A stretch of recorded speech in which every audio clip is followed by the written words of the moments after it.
Hello and welcome to Grounded Health and Wellness. My name is Kate, and today's video I wanted to share a little bit of information about Yoga Nidra. So Yoga Nidra is a yoga practice, also known as kind of yogic sleep. So you cannot perform this incorrectly. Some people get intimidated coming to yoga thinking I'm not flexible. That's a whole other topic, which I feel very strongly about, that you don't, in fact, need to be flexible at all to do yoga. If you can breathe, you can do yoga. But specifically when we're talking about Yoga Nidra, because you are staying in corpse pose or shavasana for the entire duration of the practice. So still no idea what I'm talking about.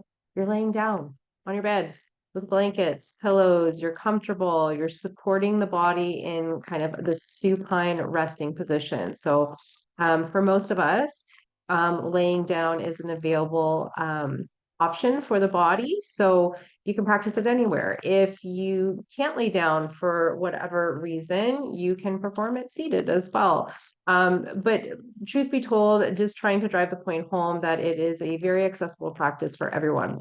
Now, why is Yoga Nidra so important? There are so many ways. First, there are some supporters of this practice that will actually tell you that 45 minutes of a Yoga Nidra practice is actually equal to 3 hours of restorative sleep by testing brain waves and the like. So it is incredibly restorative for the body.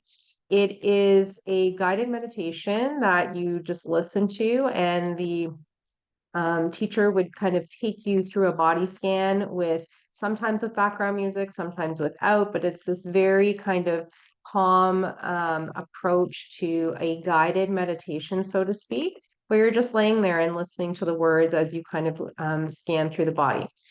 I have noticed myself when I first came to exploring Yoga Nidra that I would fall asleep every time, probably towards the end of like a 20-minute practice.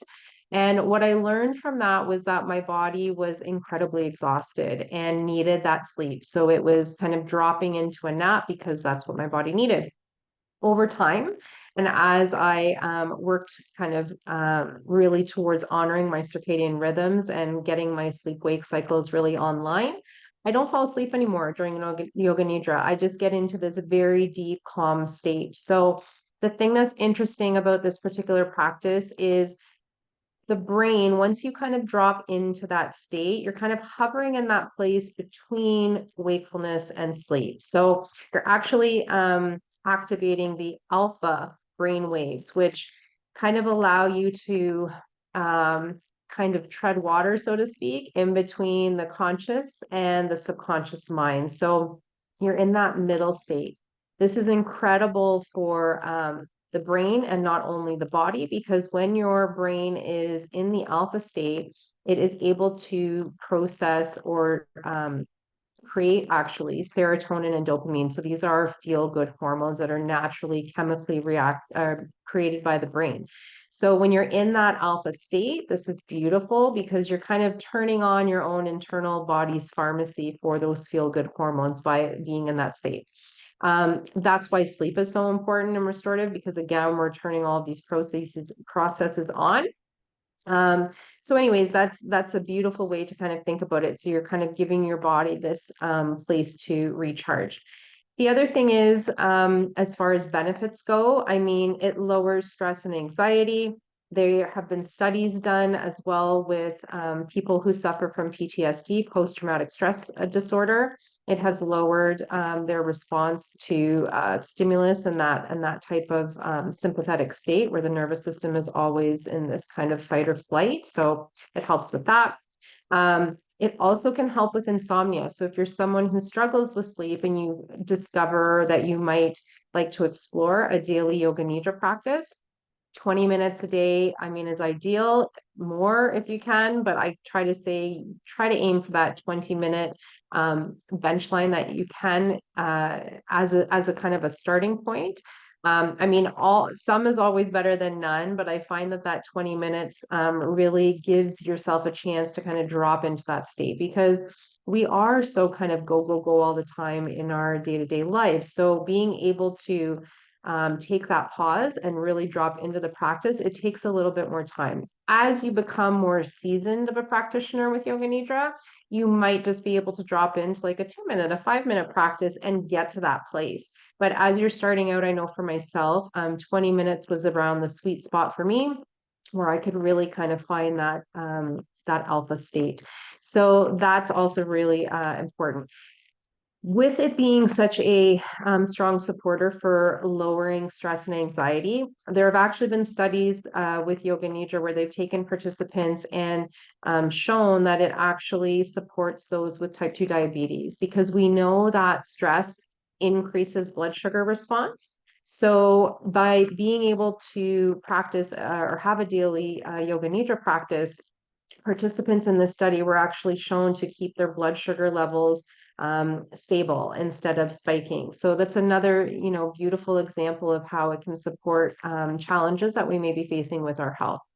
Aside from that, we also want to think about it's accessible and easy, as I said. So you're just going to find a comfortable space. If you have the luxury of practicing this at home, you can just kind of lay down in your bed, support your body with blankets and pillows. You want to be very comfortable. Some people like to wear an eye mask.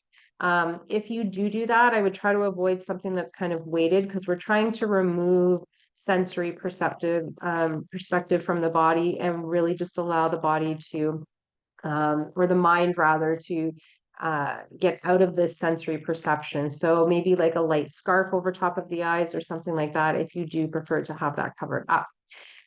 So the other thing I will say is there are lots of practices out there that you can explore for Yoga Nidra. So one of my favorite is the Insight Timer app. It's a free app you can download for Android or iPhone.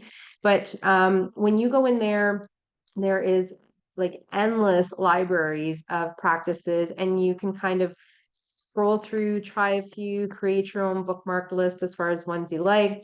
There are also tons of them as well on YouTube. If you just type in, even for a specific kind of desired outcomes, you could go Yoga Nidra for anxiety or Yoga Nidra for root chakra or anything of the like. You will find it out there. I found for myself that there are a few practices that really land for me, and I know when I kind of cue that particular practice that I'm going to be able to get to that alpha state quite easily. And they're not very long. Like I said, the 20-minute ones can be very quite helpful. So if you're somebody that works a day job or even shift work or what have you, I would say fitting this practice in before bed might be the best time for you to do this, because it does prepare the body for sleep. So taking that time, if you are laying in bed and kind of getting ready to go to sleep, I have clients that sometimes will listen to the recording, but then they wake up when it ends and then it disrupts their sleep. So you want to give yourself a window of time that it's kind of far enough away from going to sleep. So maybe an hour before bed, you go lay down, run the practice, listen to that, and then maybe finish off with your bedtime routine as far as what you do to get ready for bed. And you're kind of hovering in that space, but then still able to go to bed instead of allowing the audio recording to kind of jar you. Another thing that's really beautiful with Yoga Nidra is this heart rate variability. So I have some clients that like to use those devices that track things like that. So things like Oura Ring or, watches, Garmin watches, things like that. I personally don't use any of those, but that's just my own personal decision as far as trying to limit my exposure to non-native EMF. But for others, they really find that helpful to support their health. And they have noticed that their HRV, their heart rate variability, has improved over time once they have incorporated this daily Yoga Nidra practice. So kind of fast or noticeable changes in kind of a short amount of time. If you implement this a few times a week, or if you challenge yourself and do kind of 7 days in a row and then evaluate, how is my sleep? How is my stress response? You just overall taking that inventory to see if it is actually making an impact for you. So I encourage you to check out the Insight Timer. There is a free version and there is a paid version. I personally just use the free version. There is enough of a library there in order to utilize for practices. And you can find something, explore with a few different ones. If you are looking for more specific recommendations, you can always send me a message and I'm happy to share ones that I have tried and I really enjoy. Otherwise, give it a try and see. You might just notice that your sleep improves. You might just generally feel that your day-to-day levels of anxiety or tension start to ease the more that you practice this and encourage those happy alpha brainwaves. So that's it for me. Be sure to like and subscribe this video so it can reach more people. And I look forward to talking to you next time. Take care for now.